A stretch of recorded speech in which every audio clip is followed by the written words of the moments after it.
Hi, this is Cheryl back with you from Farmhouse Frugally, and this is January's What Would You Make? So I am starting today with a few wooden items, this first one being this beautiful candlestick. Now I've had this in my stash for a while. I believe that it came from the good table at the dump, and I absolutely love everything about it. But I think I want for this vignette to change the color. So I already have a pair in this color tone that I'm using in my own decor.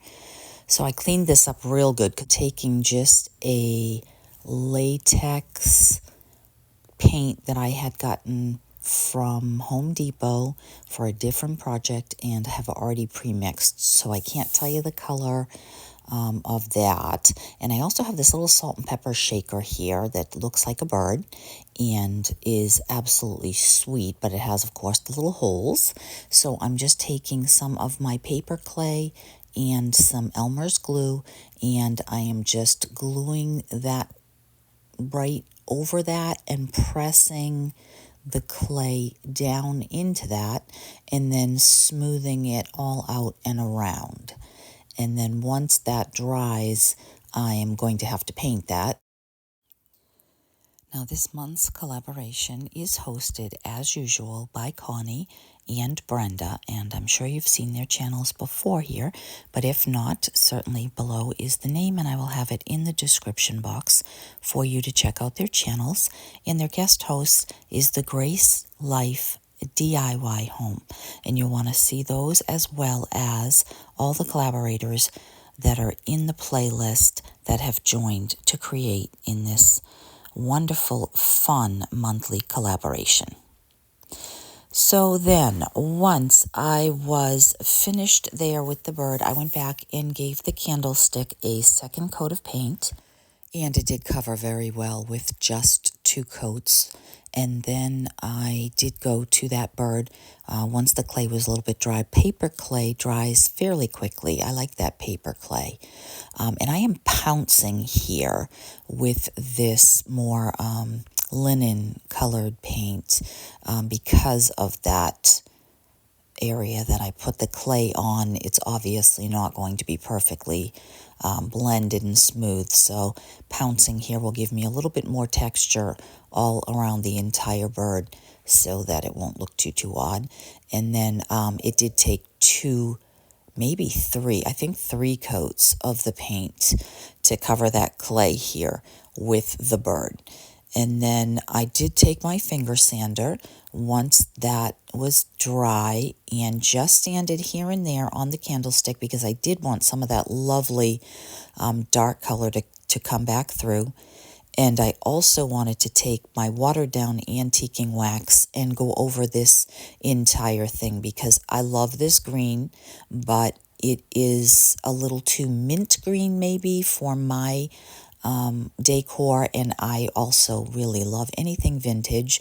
So if you don't like the vintage feel, you can skip the distressing and you can skip the ink, but for me, I just love to have that, and I just wipe that on, blend it in, and then wipe it off just to give that wood a little richer color and to give that paint a little bit more of a vintage tone. And I think that this was exactly what I was looking for. And then I also did the same thing to the bird, not touching either the top of the candlestick or the bottom of the bird because I will need to at some point adhere them. But for today, I am taking this black string that I found at the dump today on the good table, and this was my inspiration for this piece, and just slid the top of the bottom of the yarn and the top of the yarn right over, and it sat perfectly right where I wanted it to be on this candlestick. And now I am just going to rest the bird on top, but I'm to decide whether or not I want to glue this, because if I glue it, I can't get the string back off. So for today's purposes, I'm going to leave it as is, and I might get a cream colored string that I really like, that I wouldn't mind keeping this way forever, and glue it. But for now, I'm resting it here so you can see just how sweet this came out. I think that this is really cute, and I have seen other creators create something like this in the past, and I have always wanted to make one for my craft room, which is in this green color. So hopefully you like that. And that takes me on to item number 2.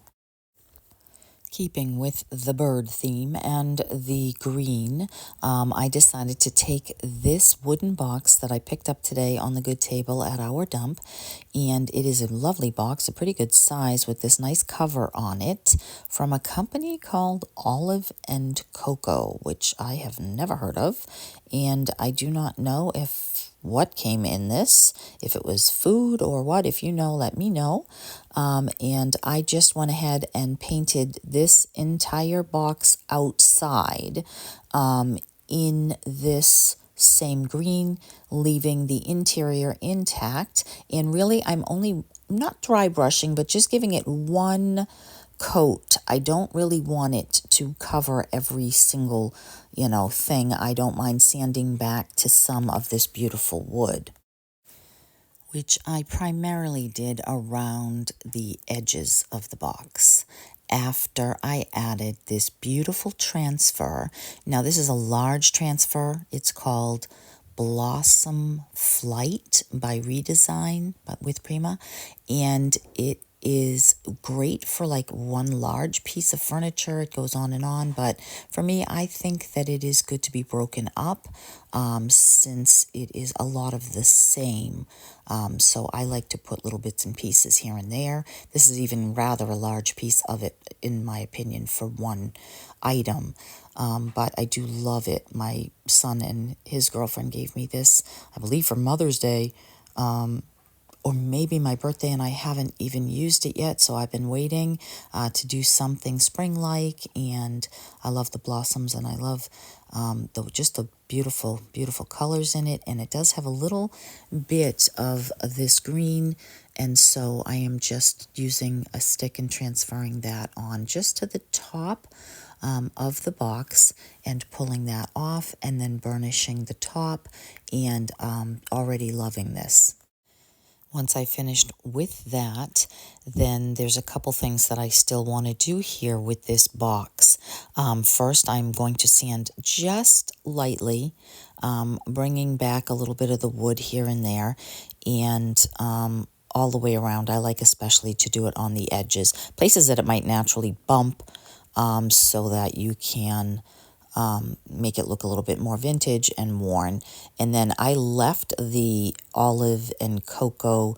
I didn't fill those letters right in because I want to, just make this look like it's a fancier, item.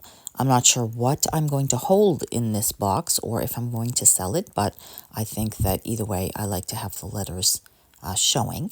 And then again, I'm taking the watered down antiquing wax primarily on the edges here to give this green a more vintage color as well. I do end up going over the top because I have to seal that transfer in, but wipe it back real good. And then if it's too dark for you, you can always add a clear wax over the top of this, and it almost erases a little bit of the darker wax themselves, and it brings back a little bit more of that logo. So once I had that completely done, there is one more thing that I wanted to do to this, and that is to use, since I had my paper clay out and I had just bought a new stamp from IOD, which is the bird song, I think, or birds and bees, the birds and bees one. I wanted to just put one little area on the edge, so I'm taking just a little bit of my paper clay and a little child's rolling pin here, and I am just getting the size that I need for this. And then I took my stamp that I wanted. This comes with many. You'll see them in my future video. I can't remember if it's the one I made right before this video. I think it's after this video. I'm using this on a number of items, but I am actually just going to ink it with the ink the black ink that I have. Now this is not Stays On ink. It is in a Stays On ink container, and I forgot that I had added a less quality ink to this pad. I wish I hadn't, because Stays On dries really perfectly, quickly, and doesn't smudge. And this one, once I add a little bit of the antiquing glaze, it does take a little of the ink off, so I have got to remember to get some Stays On ink. So on the edge, the front of this box, I decided to just take my wood glue and glue this clay bird right on the front corner, and then I am going to pat that down real good into the glue, and then push edges down into the wood, and that smooths out and gives me a more finished look on the clay piece, as well as helping the clay adhere more to the glue and to the wooden box. And sometimes the paper clay will split, which I don't mind in this case, because I want this to look like a pretty worn vintage piece anyway. But if that's the case, sometimes you may want to make sure that the item is nice and thin so that it has less opportunity to crack as it dries. And so here I am just smoothing that out and then taking the antiquing wax. Now, this was pretty dark, this ink, so it's okay on this project that when I added this, it smudged, not really smudged, but kind of took some of the ink off, because it kind of adds to the vintage charm of it all. But in future projects, I want to remember to use the ink, because oftentimes I do want it to just be darker. So you'll have to let me know what you think about this box and what I should put in it. I don't want to have it for nothing. I like to keep it, maybe something in my craft room. I don't know. It is in the right color tone. But here it is, with a brown paper bag I had stamped with that same stamp.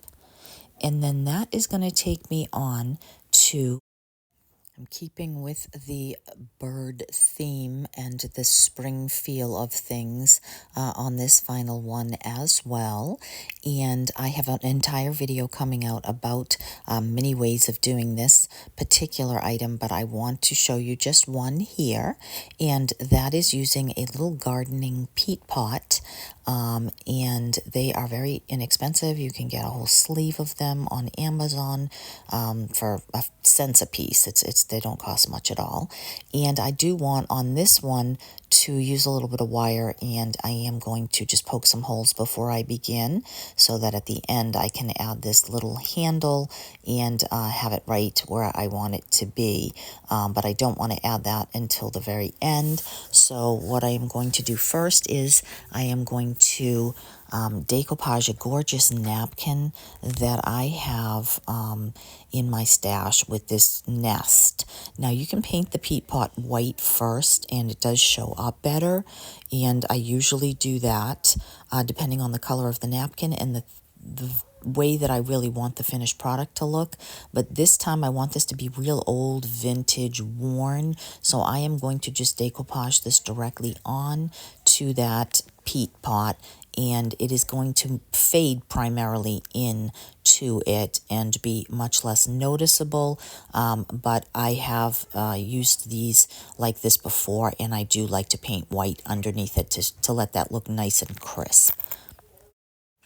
And I did just Mod Podge that napkin on top and bottom with that Mod Podge, let that dry, and then take my finger sander and get the excess napkin off of that. And then once I had that item completely dry, then I am going to add to this just a little bit of the vintage ink, the distressing ink, here and there on the edges of that. And just because that napkin is a little bit white, I just want to distress the edges and make that look more vintage and more worn, and to go better with this and not look quite so I did not get that on video, but I did fill this little pot with some little glass beads that I got at the dollar store to weigh it down, and then I am filling it with some Spanish moss, and once I go through my stash, I am looking for little eggs that I had picked up for Easter once upon a time at Hobby Lobby. I got a whole bag of them, and they're in the most beautiful colors, and I added that little hanger back into the top. And then to make this a what would you make, a wooden item, I had this knob that came off of a piece of furniture. And here it is without the knob next to a couple of others. And then here it is with the knob attached to the bottom of it. And I really think this came out so sweet. I love the dark, deep, muted, vintage feel of it. I love the thought of spring with the eggs, and I'm excited about spring. I can't wait, especially since I'm going to get 10 inches of snow today. So I thank you so much for stopping by. Don't forget to check out the playlist in the description box. Hit like and make sure you are subscribed. Any comments are appreciated, and I will see you in the next one. Take care.